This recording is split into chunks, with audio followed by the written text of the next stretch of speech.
At first glance, Japan feels like a place where the world runs smoother than it should. You step into Tokyo, and everything feels curated with impossible precision. Trains that arrive on the dot, streets without a speck of litter, vending machines offering steaming bowls of soup, and people who seem to move through space with quiet grace. No raised voices, no chaos, no signs of the friction you expect from a crowded metropolis. It almost feels like you've stepped into a utopia. But it doesn't take long before you realize there's something beneath the surface, a kind of quiet performance, not insincere, but deeply practiced. The perfection isn't accidental. It's maintained, upheld, and protected by something invisible, something you can't quite name until you feel it for yourself. I met Mr. Sakamoto on my second day, a soft-spoken man in his 60s. He worked at a clinic just outside of Kyoto. Art had gone there to meet a few locals for a cultural wellness project. Sakamoto-san was polite, efficient, and wore the same faint smile in every interaction. But during one of our longer conversations, he told me something that stayed with me ever since. He said, "In Japan, we learn from childhood that what is not said is more important than what is. You must hear the silence." That's when it began to click. In Japan, rules exist everywhere, but most of them are never spoken.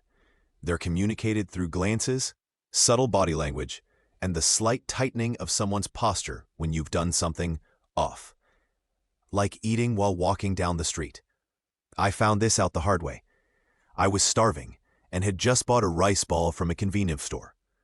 As I walked through a peaceful residential area, unwrapping it, I noticed people passing by were giving me polite, brief eye contact, but not the friendly kind. It wasn't confrontation. It was correction. Later, someone gently explained to me that eating while walking is seen as inconsiderate. Not dirty or dangerous, just wrong. It disrupts the order. You're not going to be yelled at, but you'll feel it. The quiet discomfort, the soft pressure to stop. And that's how Japan teaches. Not with warnings or punishments, but with silence. A soft nudge, not a shove. This isn't just cultural. It's psychological. A research study from Kyoto University looked at the emotional development of school-aged children in Japan and found a phenomenon researchers labeled anticipatory conformity. Children here develop a sense of social boundaries faster than in most countries. They don't wait to be corrected. They begin to shape their behavior around what they think others expect. It's not fear, it's alignment. From an early age, they are trained to read the room, to match its tone, and never cause a ripple. That's why silence on the subway isn't just quiet, it's sacred. I boarded a Tokyo train during rush hour and was stunned. Dozens of people packed together in perfect stillness. No conversations, no phone calls, no eye contact. Everyone in their own bubble, moving like one organism. The only sound was the hum of the train and the occasional mechanical announcement. I whispered something to the friend traveling with me and immediately noticed subtle shifts around me, shoulders tensing. A few glances. No one said anything. They didn't have to. I had disturbed the atmosphere, the harmony. Harmony is everything here. It's in how people interact, how they apologize before they speak, how even simple transactions at a store are wrapped in ritual. I saw a woman drop a coin in front of a shopkeeper and apologize 3 times, bowing repeatedly. Not because she was embarrassed, but because the smallest deviation from order requires a formal acknowledgement. The coin had broken rhythm. Her apology restored it. Even romance here follows this unspoken choreography. Public displays of affection are rare, not because people don't love, but because love, too, must not disturb the surface.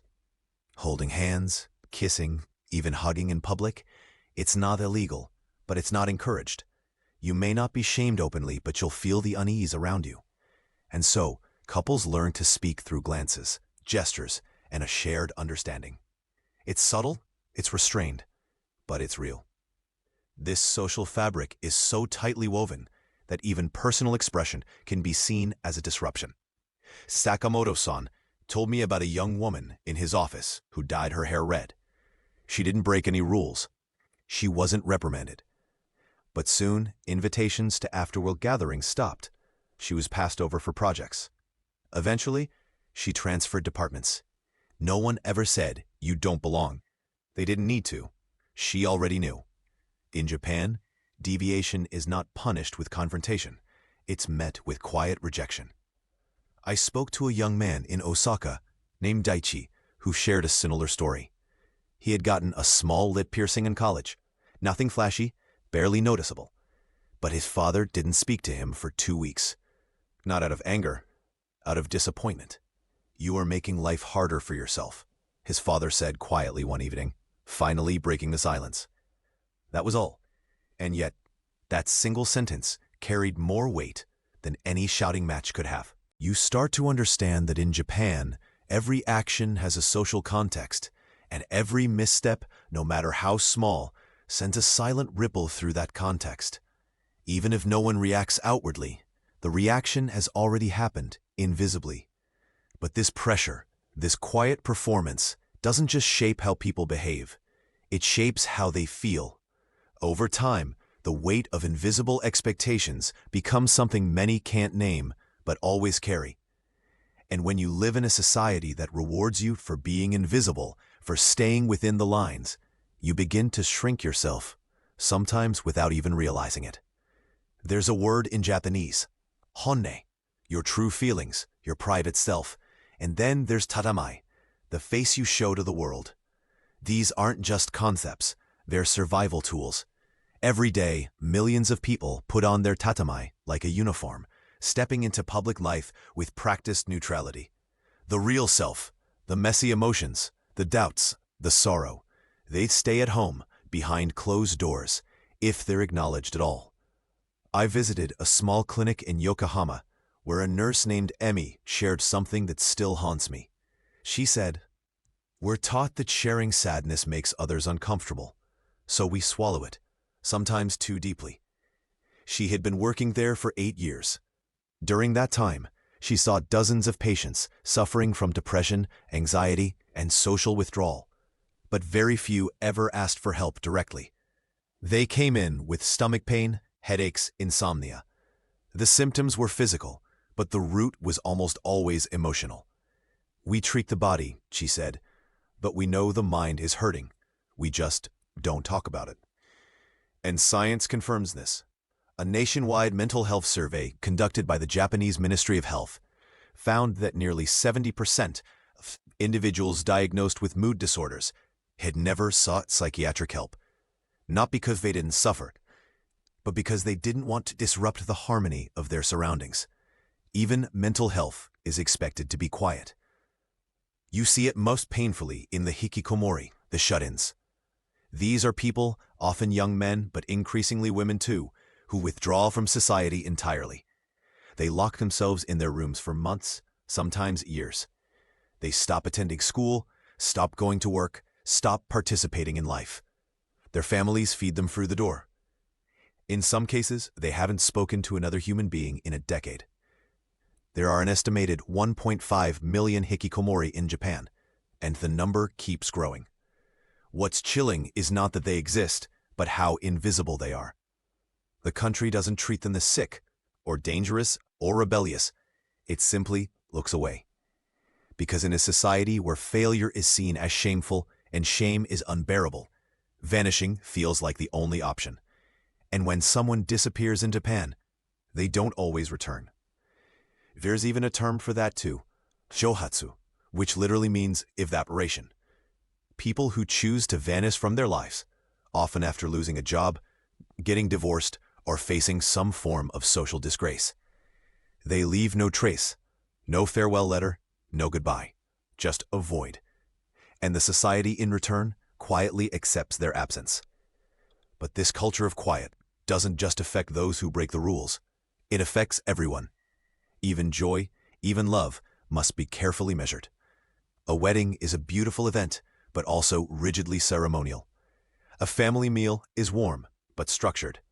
Even grief, when someone dies, is expected to be orderly and controlled. Open crying is rare. The funeral is silent. The bones of the deceased are picked up with chopsticks and placed into an urn, one, by the family. A ritual, yes, but also a powerful metaphor for how Japan handles pain, carefully, delicately, without a sound.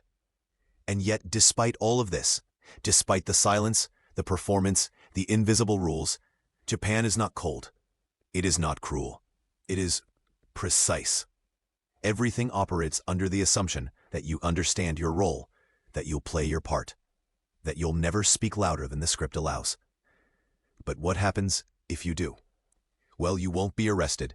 You won't be screamed at. You'll just feel the air change.